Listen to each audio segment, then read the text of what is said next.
अगर आपने डिप्लोमा या बीटेक इलेक्ट्रॉनिक्स से कर रखा है तो आपके लिए आरआरबी जेईई में एक ग्रेट अपॉर्चुनिटी आ गया है। जो कौन सा बच्चा इस आरआरबी जेईई 2025 में एलिजिबल है। बट सबसे ज्यादा जो अभी बच्चों के मन में क्वेश्चन चल रहा है ना, वो ये चल रहा है, सर आरआरबी जेईई सीबीटी 1 का एग्जाम कब होगा। मेरिट यहीं से बनेगा और यहां से स्कोर जनरेट होता है जिसको बोलते हैं मेरिट इंडेक्स। ये सारी चीजें एग्जाम में बार बार पूछा जा रहा है। जब मॉक टेस्ट लगाओगे तो कुछ गलतियां होगी, गलतियों से डरना नहीं है, उस पर काम करना। Hello everyone, welcome to engineers वाला। कैसे हैं आप लोग? उम्मीद करता हूं अच्छे होंगे, स्वस्थ होंगे और जबरदस्त तरीके से अपने पढ़ाई को कंटिन्यू कर रहे होंगे। अगर आपने डिप्लोमा या बीटेक इलेक्ट्रॉनिक्स से कर रखा है तो आपके लिए आरआरबी जेईई में एक ग्रेट अपॉर्चुनिटी आ गया है। और यहां पे मैं ये इसीलिए लेके आया हूं क्योंकि बहुत सारे इलेक्ट्रॉनिक्स के बच्चे कंफ्यूज हुए हैं, जो कौन सा बच्चा इस आरआरबी जेईई 2025 में एलिजिबल है। देखिए यहां पे क्लियरली मेंशन किया गया है, अगर आपका ब्रांच इलेक्ट्रॉनिक्स इंजीनियरिंग है, इंस्ट्रूमेंटेशन एंड कंट्रोल इंजीनियरिंग है, कम्युनिकेशन इंजीनियरिंग है, कंप्यूटर साइंस इंजीनियरिंग है, कंप्यूटर इंजीनियरिंग है, इंफॉर्मेशन टेक्नोलॉजी है, कॉम्बिनेशन ऑफ सब stream and basic stream of above discipline, means ये सारे जितने भी मैंने बताया है आपको, ये है इलेक्ट्रॉनिक्स एंड एलाइड इंजीनियरिंग। और इसका प्रॉपर आरआरबी जेईई ने सिलेबस दिया है। इस सारे जितने भी मैं बताया हूं ना, इसमें अगर आपने डिप्लोमा करा है 3 साल का, जिसको आप पॉलिटेक्निक बोलते हैं, या बीटेक कर रखा है, तो आपके लिए ग्रेट अपॉर्चुनिटी आरआरबी जेईई में ओपन है। फॉर्म फिलिंग स्टार्ट है, आप सबको पता है। बट सबसे ज्यादा जो अभी बच्चों के मन में क्वेश्चन चल रहा है ना, वो ये चल रहा है, सर आरआरबी जेईई सीबीटी 1 का एग्जाम कब होगा। यस, ये क्वेश्चन सबके मन में चल रहा है। अगर आपके मन में भी चल रहा है तो इस वीडियो के नीचे कमेंट बॉक्स में जरूर बताइएगा। तो देखो, इस चीज को अगर क्लैरिफाई करना है ना, तो थोड़ा सा प्रीवियस रिकॉर्ड को देखते हैं। अगर मैं पीछे जाऊं, बहुत पीछे जाने की जरूरत नहीं है क्योंकि रेलवे ने लास्ट ईयर ही वैकेंसी निकाला था 2024 में। यस, तो अगर इस डेटा को अगर आप देखो तो देखो, एप्लीकेशन बिगिन हो गया था 30/7/24 से, मतलब 30 जुलाई से एप्लीकेशन स्टार्ट हो गया था और लास्ट डेट जो था 29 अगस्त, 1 महीना टाइम मिला है। इस बार भी 31 अक्टूबर से स्टार्ट हो गया है और 30 नवंबर तक लास्ट डेट है।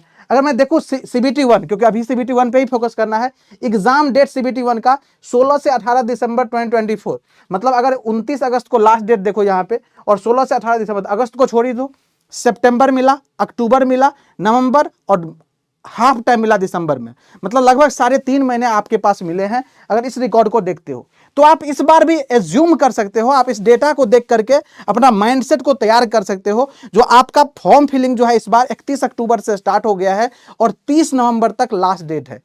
30 नवंबर के बाद 3 से 4 महीने आपके पास है आरआरबी जेईई सीबीटी 1 के लिए। अब बात आती है, सर अगर हमारे पास 3 से 4 महीने हैं तो हम कैसे प्लान करें इस पूरे एग्जाम को। क्योंकि एक बात ध्यान रखना बेटा, इस बार 2569 वैकेंसी है और ये फाइट बहुत तगड़े रहने वाला है। मींस इसमें जो बच्चे फाइट करेंगे ना, और किसी भी जोन से आप अगर फॉर्म फिलअप कर रहे हैं तो आप अपने आप को मैक्सिमम जितना आप स्कोर करोगे उतना ही सिलेक्शन के चांसेस बढ़ेंगे। कम वाली तो बात करना ही नहीं है। अब जब बात इतनी है, जो 3 से 4 महीने बची है, तो इसमें हम कैसे कैसे करें। तो देखो, अगर आप किसी भी एग्जाम को तैयारी करो, कोई भी exam, not only RRB JEE हो, एसएससी जेईई का एग्जाम डेट आ गया है, कोई भी एग्जाम अगर आप तैयार कर रहे हो तो आपके पास कुछ मास्टर प्लान है। अगर मैं बात करूं, know about exam pattern and syllabus, सबसे पहले आपको एग्जाम पैटर्न और सिलेबस पता होना चाहिए। दूसरी बात, लेवल ऑफ एग्जामिनेशन, जो अभी तक जिस एग्जाम का हम तैयारी करें उसका जो प्रीवियस ईयर पेपर है उसको एनालाइज करके आपको देखना पड़ेगा उसका लेवल ऑफ एग्जामिनेशन क्या है, मींस कितना थ्योरेटिकल और कितना न्यूमेरिकल क्वेश्चन उसमें आता है। इसके बाद सफिशिएंट रिसोर्सेज और मटेरियल क्या है, मोस्ट इंपोर्टेंट, क्योंकि आजकल मार्केट में और यूट्यूब में इतने सारे कंटेंट है, बच्चे पूरे दिन कंटेंट स्क्रॉल करने में और ढूंढने में, देखने में ही टाइम बिता देते हैं, पढ़ाई कम करते हैं। इस चीज को ध्यान रखिएगा और कंटेंट को बिल्कुल लिमिटेड करना है। कैसे करना है, इस वीडियो में सारी डिस्कशन मैं करने वाला हूं। सब्जेक्ट वाइज वेटेज पता होना चाहिए, किस सब्जेक्ट को कितना पढ़ना है, कितना एग्जाम में आया हुआ है, ये आपको पता होना चाहिए। टेक्निकल कितना वेटेज आता है, नॉन टेक कितना आता है। Do and don't during preparation, this is the key point. क्या करना है उससे कहीं ज्यादा इंपॉर्टेंट है क्या नहीं करना है। चलिए बढ़ते हैं आगे, और आगे बढ़ते तो सबसे पहले अगर मैं बात करूं तो इस वीडियो को देख रहे हैं जितने भी बच्चे किसी भी ब्रांच से हो, चाहे इलेक्ट्रॉनिक्स से हो, इलेक्ट्रिकल से हो, मैकेनिकल से हो, सिविल से हो, सीएस से हो, किसी भी ब्रांच से, ये 3 कैटेगरी के स्टूडेंट इस वीडियो को देख रहे होंगे। एक तो फ्रेशर स्टूडेंट होंगे जो पहली बार तैयारी कर रहे हैं, डिप्लोमा कंप्लीट किए हैं, बीटेक कंप्लीट किए हैं, यस, या तो ड्रॉपर स्टूडेंट होंगे जो लास्ट ईयर किसी बाय द वे कोई रीजन से उसका सिलेक्शन नहीं हुआ तो इस बार फिर से तैयारी कर रहे हैं, और एक बच्चे होंगे जो रिपीटर होंगे। रिपीटर मीन्स वो 2 साल 3 साल 4 साल से तैयारी करते जा रहे हैं और उसका सिलेक्शन 1-2 नंबर से रुक जा रहा है। तो इस 3 कैटेगरी के स्टूडेंट है जो इस वीडियो को देख रहे होंगे, और इस सब के लिए जो है ना, आपको ये सारी चीजें पता होनी चाहिए आखिर एग्जाम में कहाँ लैग हो रही है। जो बच्चे फ्रेशर है उसको भी बताऊंगा स्ट्रैटेजी, जो रिपीटर है ड्रॉपर है उसके लिए भी स्ट्रैटेजी है। तो क्या स्ट्रैटेजी रहने वाला है इसको पहले ध्यान से समझिए। देखो एग्जाम पैटर्न तो यही है, मतलब आप सारे बच्चे किसी भी कैटेगरी से बिलोंग करते हो, आप सबके लिए CBT 1 यही रहने वाला है। यस, CBT 1 में मैथ 30 नंबर का पूछेगा, रीजनिंग 25 नंबर का पूछेगा, जनरल साइंस 30 नंबर का पूछेगा, जनरल अवेयरनेस 15 नंबर का पूछेगा, और टोटली नॉन टेक, केवल नॉन टेक है 100 क्वेश्चन 100 मार्क्स। टाइम रहने वाला आपको 90 मिनट, मतलब 90 मिनट में आपको 100 क्वेश्चन अटेम्प्ट करने हैं। 1/3 नेगेटिव मार्किंग है। यहाँ पे कोई वर्चुअल कैलकुलेटर अलाउ नहीं है। मींस आपको नॉन टेक को बहुत अच्छे से करना पड़ेगा, और बहुत अच्छे से मतलब यहाँ पे जैसे रीजनिंग का बात करूं, मैथमेटिक्स का बात करूं, तो टोटली प्रैक्टिस का गेम है, नंबर का खेला। और एक इंजीनियर इसमें बहुत एक्सपर्ट होता है। आपको प्रैक्टिस करना पड़ेगा, आपको मॉक टेस्ट लगाना पड़ेगा, आपको बार बार प्रैक्टिस करना पड़ेगा, तभी जाके आप यहाँ पे मैक्सिमम स्कोर करोगे। अब कोई बच्चा बोलेगा सर कितना स्कोर करे, मैं बोलूंगा इस 100 में से आप जितना मैक्सिमम कर सकते हो, 95 कर लो, 98 कर लो, 90 प्लस करो, यस, तभी जाके आप सेफ हो पाओगे इस कम वैकेंसी में। अदरवाइज कहीं पे कोई सिक्योरिटी नहीं है, कोई बोल नहीं सकता है कितना कट ऑफ जाएगा, इस बात का ध्यान रखिएगा। क्योंकि लास्ट ईयर जब 8000 के अप्रोक्सीमेट वैकेंसी था, तो ऐसे भी कई जोन है जिसका कट ऑफ 90 प्लस भी गया है। इस बात को भी ध्यान रखना है दिमाग के अंदर। ओके, ये तो हो गया सर CBT 1 की बात। और CBT 1 में सिलेबस क्या पूछेगा, देखो ये सिलेबस डिटेल सिलेबस है। अगर मैं मैथमेटिक्स की बात करूं तो ये सिलेबस है, और ये सारी चीजें आपको Telegram channel Krishna sir PW, जो कि ऑफिशियल टेलीग्राम चैनल है, वहां पे ज्वाइन कर लीजिएगा। ये PDF प्रोवाइड करवा दूंगा, या स्क्रीनशॉट ले सकते हैं आप। मैथमेटिक्स में ये सारी चीजें, पूरा जो स्टैंडर्ड सिलेबस है, जो लास्ट ईयर था वही सिलेबस है, same as it is. General intelligence reasoning में वही सिलेबस है जैसे लास्ट ईयर था, decoding, number series, mathematical operation, सारी चीजें वही है। जनरल अवेयरनेस में वही पॉलिटी पूछा जाएगा, ज्योग्राफी पूछा जाएगा, हिस्ट्री पूछा जाएगा, स्पोर्ट्स पूछा जाएगा, यही सब चीजें हैं। जनरल साइंस में अगर बात करूं तो वहीं फिजिक्स, केमिस्ट्री और लाइफ साइंस तीनों पूछा जाएगा। Up to 10th standard CBSE सिलेबस। यस, जैसा बोला गया है वैसा ही स्टैंडर्ड पेपर फ्रेम करता है। यस, इस बात का ध्यान रखिएगा। तो ये ऑफिशियल सिलेबस गिवन है CBT 1 का। अब बात आती है सर, ये तो CBT 1 हो गया सर, अब बात आती है CBT 2 का। यस, क्योंकि 2 स्टेज में एग्जाम है, आपको पता है, CBT 1, CBT 2, medical examination, document verification. ये है CBT 2 का एग्जाम पैटर्न, जिसमें जनरल अवेयरनेस 15 मार्क्स का फिक्स है, फिजिक्स एंड केमिस्ट्री, इसमें बायोलॉजी नहीं है, 15 नंबर का फिक्स है। फिर बेसिक ऑफ कंप्यूटर 10 नंबर का फिक्स है, basics of environment and pollution control 10 number का फिक्स है। और आपका जो टेक्निकल डोमेन है, अगर आप इलेक्ट्रॉनिक्स से हैं, इलेक्ट्रिकल से, मैकेनिकल, सिविल से, तो 100 क्वेश्चन 100 मार्क्स। टोटल को काउंट करोगे 150 क्वेश्चन आएगा। टाइम रहने वाला है 2 घंटा, मीन्स 120 मिनट मिलने वाला है।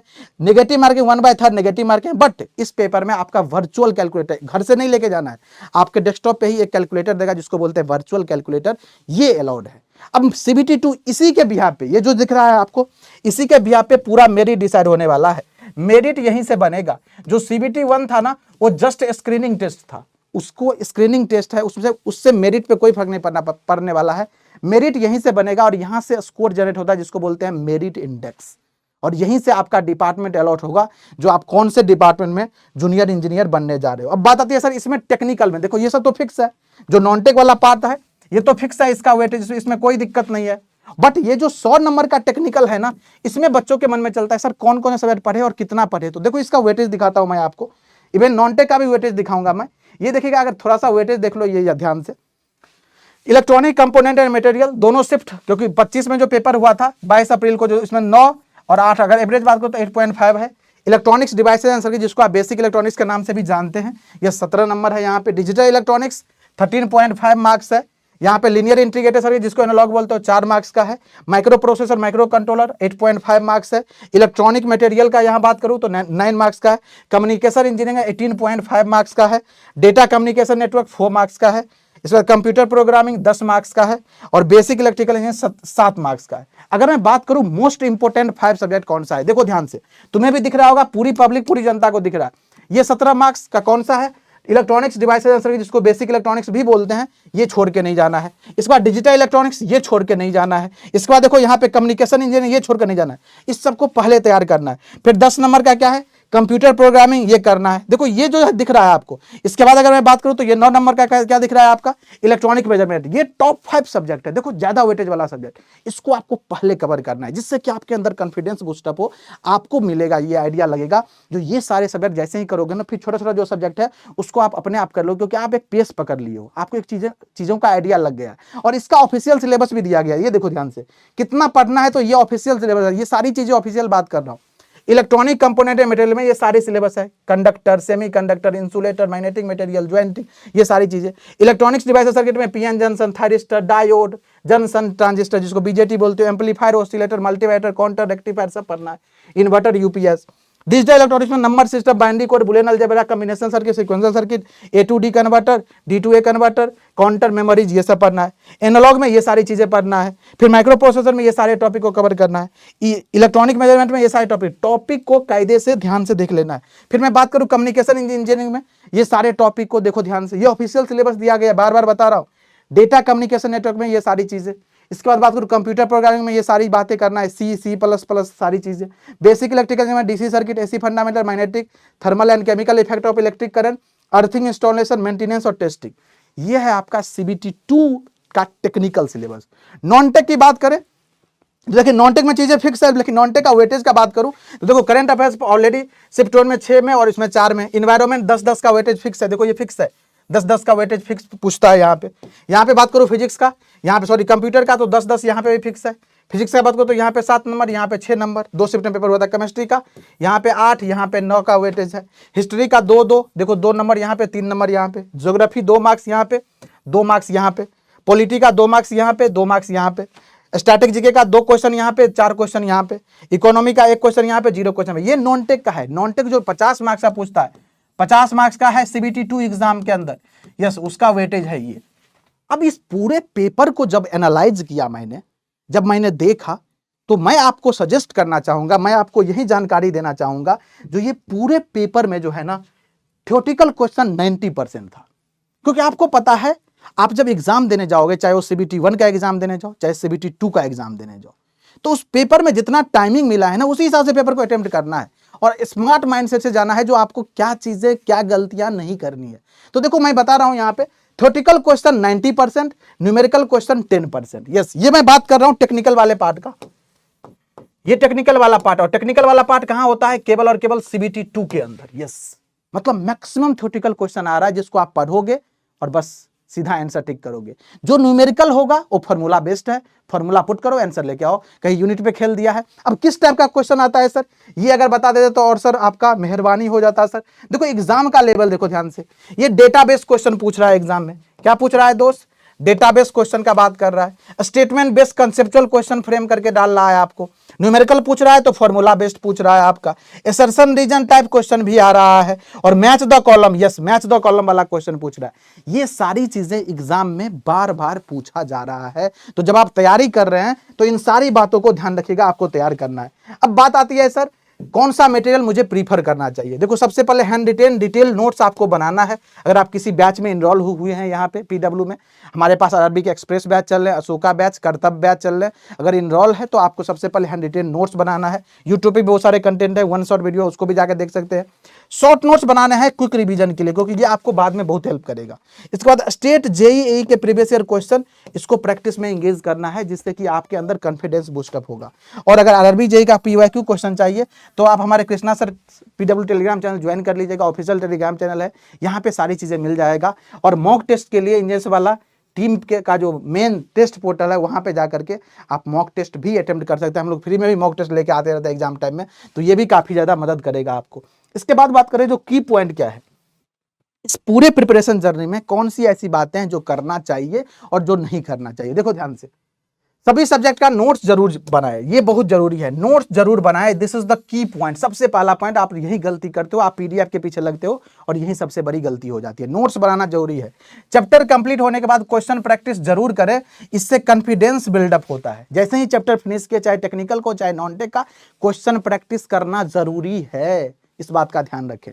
PYQ की प्रैक्टिस ज्यादा करें, क्योंकि PYQ क्वेश्चन ही आपको रियल एग्जाम वाला फील देने वाला है।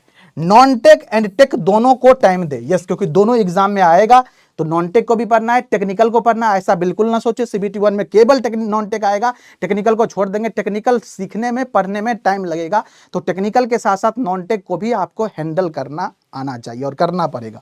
शॉर्ट नोट्स बनाएं, मल्टीपल टाइम्स रिवीजन जरूर करें। ये शॉर्ट नोट्स बना के मल्टीपल टाइम रिवीजन करना जरूरी है, चाहे टेक्निकल सब्जेक्ट हो चाहे नॉन टेक सब्जेक्ट हो, इस बात का ध्यान रखें। मॉक टेस्ट लगाएं, अपनी गलतियों को एनालाइज करके सुधार करने का कोशिश करें। जब मॉक टेस्ट लगाओगे तो कुछ गलतियां होगी, गलतियों से डरना नहीं है, उस पर काम करना है, उस पर फोकस हो करके गलतियों को एनालाइज करके उस पर इंप्रूव करना है, डेफिनेटली अच्छा करोगे। For more guidance you can join us Krishna sir PW Telegram channel. आप यहाँ पे ज्वाइन भी हो सकते हैं और हमसे पर्सनल भी गाइडेंस, पर्सनल भी चीज़ें यहाँ पे हम डिस्कस कर सकते हैं आप, क्योंकि सारे बच्चों का जर्नी अलग अलग है। मैंने बताया कोई बच्चा ड्रॉपर है, कोई रिपीटर है, कोई फ्रेशर बच्चा है, तो ये सबके लिए स्ट्रैटेजी था। जो आप सारे बच्चे अगर RRB JEE का तैयारी कर रहे हैं, आपका बैकग्राउंड इलेक्ट्रॉनिक्स है, इसके अलावा इलेक्ट्रिकल वाले बच्चे या मैकेनिकल सिविल वाले बच्चे देख रहे हैं, तो सिलेबस को छोड़ के बाकी सारी स्ट्रैटेजी आपका भी सेम ही रहने वाला है। तो ये वीडियो आपके लिए काफ़ी ज़्यादा मददगार होगा, इसको ध्यान से देखिएगा और इस वीडियो के नीचे कमेंट बॉक्स में जरूर बताइएगा आप किस ब्रांच से हैं और आपकी तैयारी कैसी चल रही है। मिलते हैं नेक्स्ट अपडेट में। Thank you so much. जय हिंद।